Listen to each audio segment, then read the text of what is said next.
அனைவருக்கும் இனிய வணக்கம். இது ஒரு தலையணை உரை தைக்கிறதுக்கு எப்படி வெட்டுறது, அதை எப்படி ஒரு வரைபடமாக எடுக்கிறதுன்றது தான் இது. இப்போ தலையணை உரையினுடைய நீளம் 60 சென்டிமீட்டர், அகலம் 40 சென்டிமீட்டர். இப்படி இந்த அளவுள்ள 60 தர 40 அளவுள்ள ஒரு தலையணை உரைக்கு எப்படி நாங்கள் துணியில் அளவெடுக்கிறதுன்றதான் இப்போ நான் சொல்ல போகிறேன். அப்போ 60 நீளமண்டா உங்களுக்கு தலையணை உரைக்கு தலையணைக்கு 2 பக்கம் இருக்குது, மேல் பக்கம் கீழ்ப்பக்கம் 2. அப்போ 2 துணி எடுக்க வேண்டியிருக்கும். முதல்ல ஒரு 60,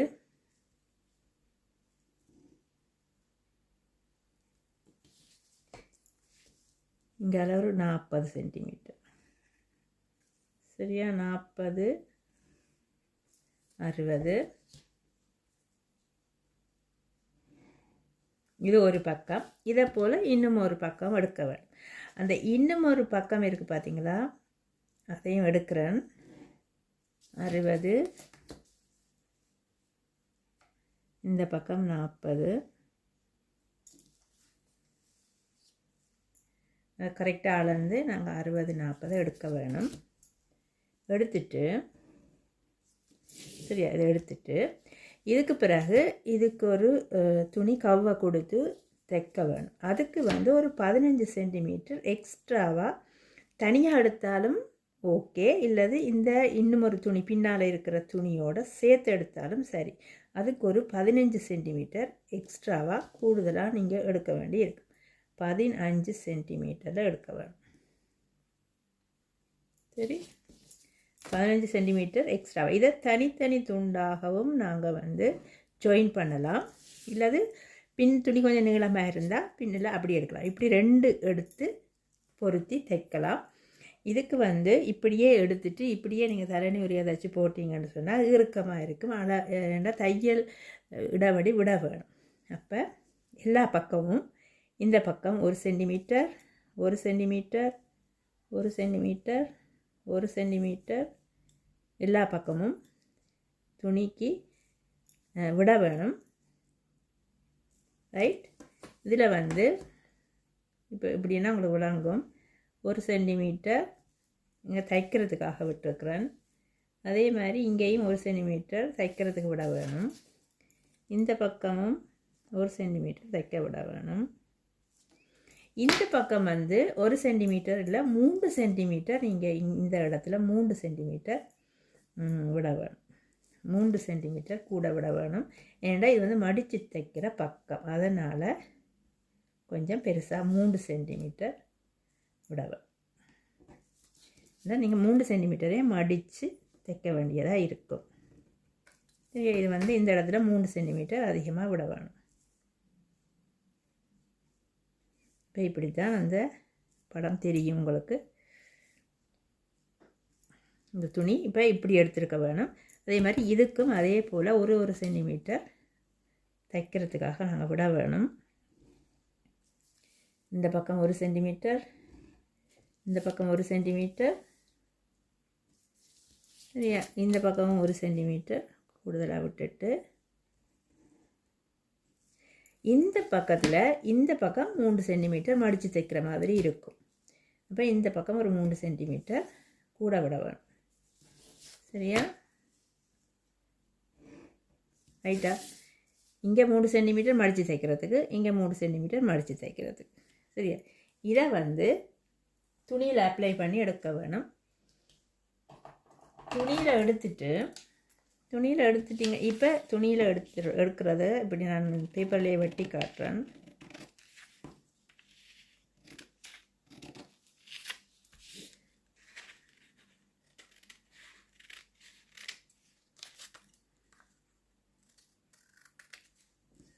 இது ஒரு துணி. அடுத்தது இன்னும் ஒரு துணி.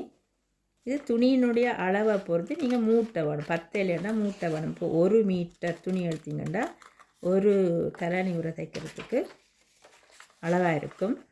இந்த அளவு ஒரு தலையணை உரை தைக்கிறதுக்கு உங்களுக்கு சரியாக வரும். இது இந்த துணியை இப்படி வெட்டி எடுத்துட வேணும். எடுத்துட்டு இப்போ இவ்வளோ தான் இருக்குது அந்த துணி. சரியா? இப்போ இது வந்து இது இது கெட்ட பக்கம், இது நல்ல பக்கம். அப்போ இதை இப்படி மடித்து தைக்க வேணும். சரியா? இது இங்கே மடித்து தைக்க வேணும். அதே நேரத்தில் இதுக்கும் இதில் மடித்து தைக்க வேணும். சரியா? தைச்சிட்டு இது நல்ல பக்கத்தையும் வச்சு இங்கே தையலுக்கு இடைவெளி விட்டுருக்குறோம். இது ரெண்டையும் இப்படி மூட்டி தைக்க வேணும். இதை தைச்சிட்ட வேண்டாம். இதை நான் வந்து தைக்கிறதுக்கு பதிலாக ஒட்டி காட்டுறேன் உங்களுக்கு. சரியா? பாருங்கள், இதையும் சேர்த்து தைக்கிறோம். அப்போ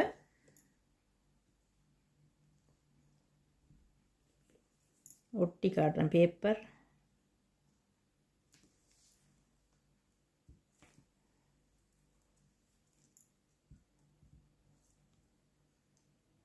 வர மாட்டேங்குது.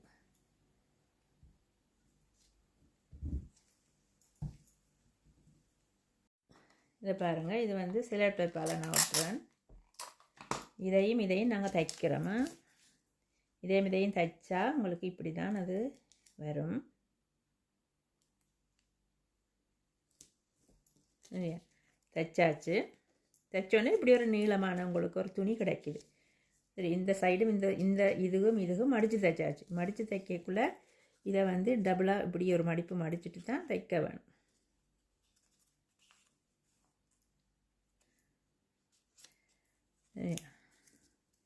இப்படி மடித்து தைக்க வேணும்.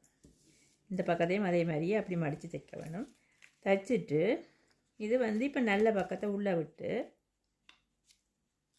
தைச்சதுக்கு பிறகு நல்ல பக்கத்தை உள்ளே விட்டுட்டு இப்போ இது இப்படி மடித்து தைச்சிருக்கிறோமே. இங்கே பாருங்கள், இந்த இடத்துல இந்த கூடுதலாக விட்டம் இல்லை 15 சென்டிமீட்டர் அதை இப்படி வச்சு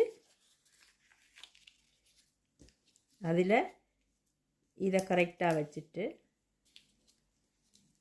இதை இப்படியே மடித்து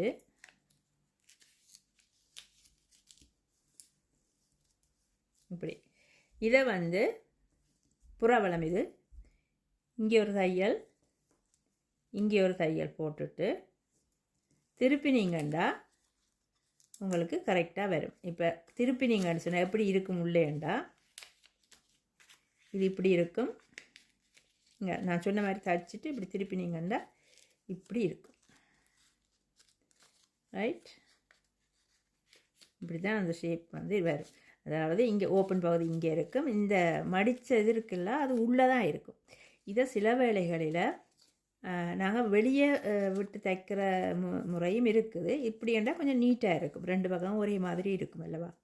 அதனால் நான் அப்படி தைக்க சொல்கிறேன். அதாவது புறவளத்தில் பாருங்க, இது புறவளத்தில் இதை இப்படி வச்சு இந்த மேலே இருக்கிற இந்த எக்ஸ்ட்ரா துணி இருக்குதானே அதை மேலே வச்சு ரெண்டு பக்கமும் தைக்க வேணும். ரைட்? தலைநீரை இப்படித்தான் வரும். இப்படி தான் நீங்கள் அளவெடுத்து தைக்கிறது.